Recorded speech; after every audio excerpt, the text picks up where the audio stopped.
Once we carried out, there is no looking back. By saying this wonderful ideology of Lord Ram, I want to share a very delightful good afternoon to everyone present over here. I am Aryabhatta from BCom 6th Sem, standing in front of you to deliver my presentation on the topic of how Indian methodology influences our business ethics world.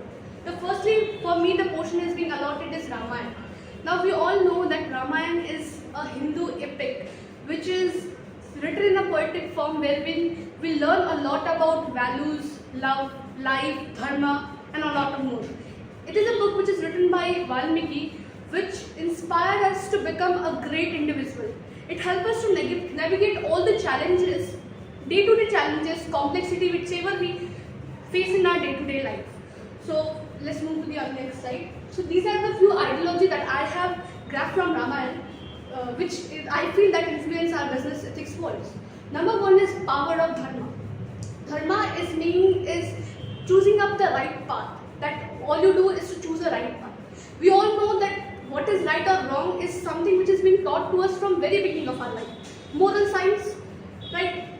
Since it's been taught to us, still we do some mistakes, still we choose the wrong path. Why?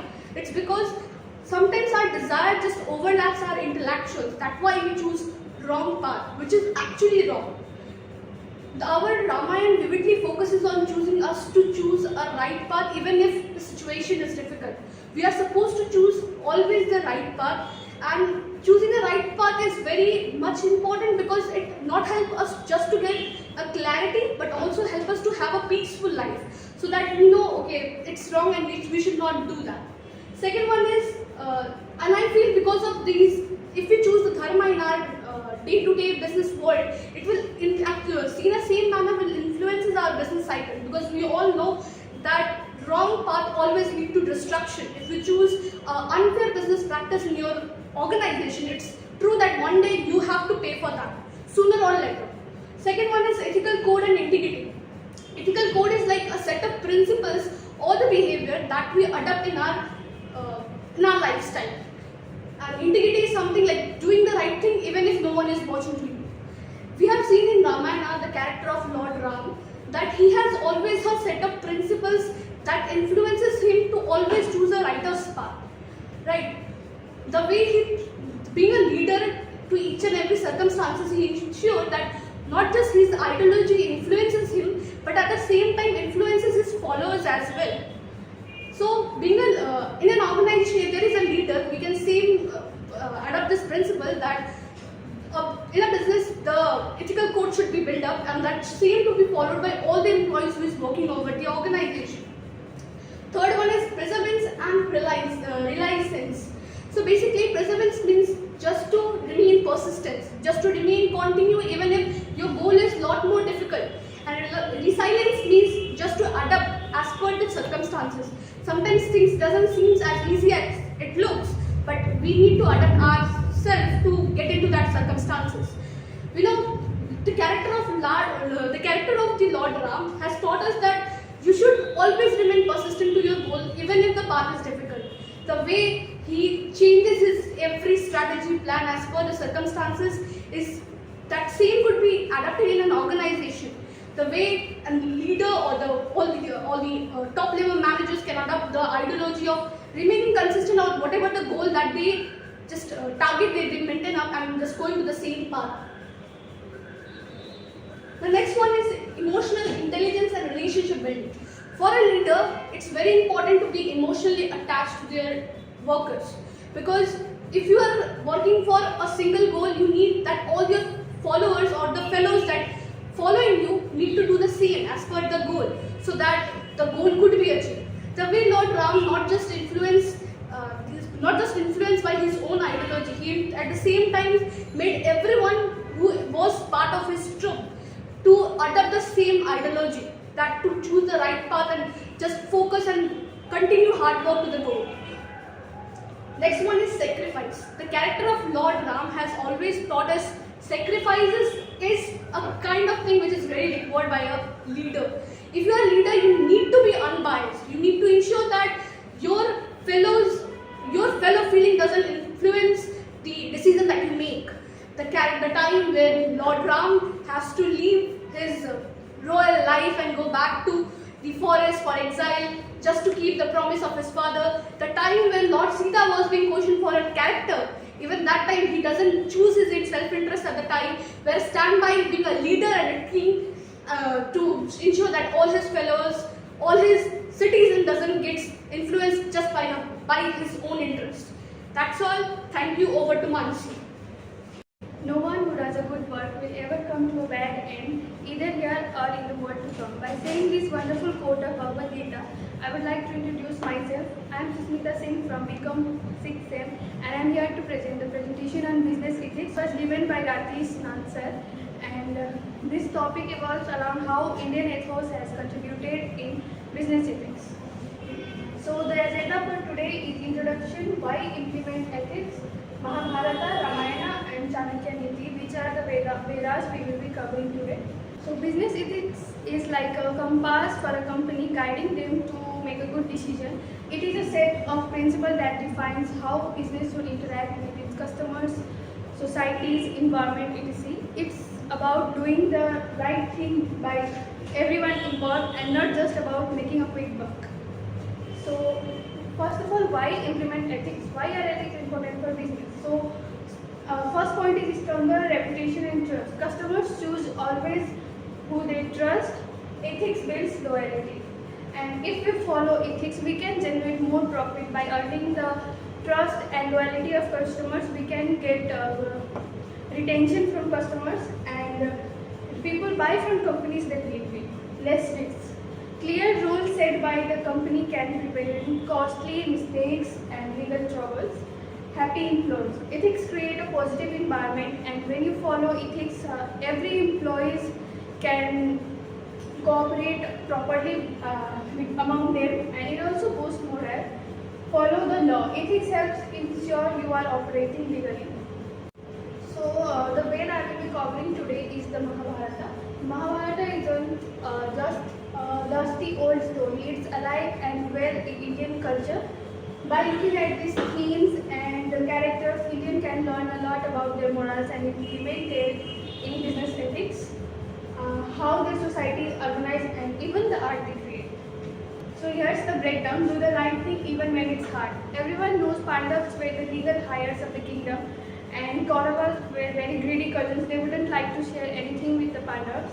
And even in exile, Pandavas stuck to their dharma and did what was right. Similarly, it translates to business. Like if someone is offering you cheap product, you would get attracted, but on the other hand, you know that it might be made unethically. So if we follow our dharma, it leads to finding another supplier, even if it costs you more. Another point is be a leader who inspires. Yudhishthir was the eldest brother, and he was known for his honesty and fairness. So in business also, we should always be honest and fair and be a leader. We should be a leader. Our employees can trust us and make good decisions even when the situations are hard. This point is teamwork makes the dream work. So Pandavas have both strengths and weaknesses, but together they were unstoppable. Arjuna, the mighty archer, wouldn't have won the war without his brother Krishna. So building a strong team is very important when it comes to ethics or businesses. You should know what are the strengths and weaknesses and come together so it can build a strong team. Next one is be ready to adapt and strategize. Lord Krishna was the wise advisor, used clear strategies to overcome impossible situations. Likewise, in the business world also, market keeps changing, so you need to be wise and use clear strategy to overcome the situation. Last one is finding the balance. So Pandavas were all about ideal and justice, and the Kauravas were practical and willing to bend the rules. So in business ethics, you should not only be ideal, you should not only stuck with idealistic and practical. You should combine. You have to combine both the things. You also need to be ideal and you also need to be practical when the situations are different. So this is how our Indian ethos are teaching us ethics which can be implemented in business. It teaches us to be practical, follow the fairness and honesty, and make a good team which can lead you to success. Thank you. The fragrance of flowers is sprayed to the direction of winds, but the fragrance and beauty of person is spread around all the directions. So this beautiful quote is derived by the great personality called Chanakya. I am Anshi Srivastava from BCom 6th Sem, and here I am to present the topic, the Chanakya Riti. So let's start the ideas of Chanakya. The first one is Vasudeva Kutumbakam, which means accepting the whole world as one of one's family. Means what? There should not be the someone's relative, someone's family. There should always be a one family, one world, one family.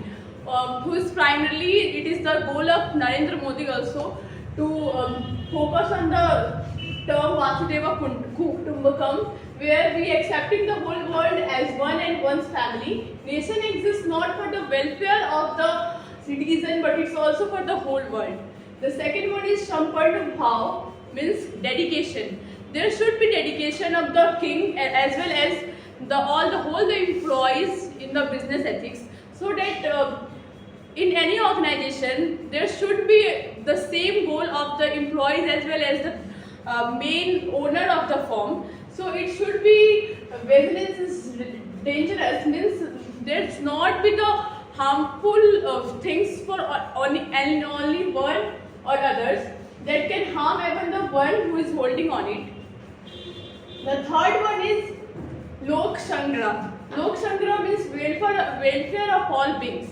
Means when we live in our society, then there should be welfare of all the employees, the king, and also all the citizens of the public, all the citizens of the country and whole of the world. So it will be the welfare of all beings. King shall perform his respective duties. Means what? There not should be only employees are working. It should be the king as well as the employees. Both are working in the same direction. The third one is keep up his personal discipline by receiving the lesson in wisdom. The next Chanakya Niti is Nishkama Karma, means what? Deeds without greed. There should not be any greed in any intellectual profit. We can say there should be deeds without greed. A king by overthrowing the enemy's anger, greed, vanity, and overjoy.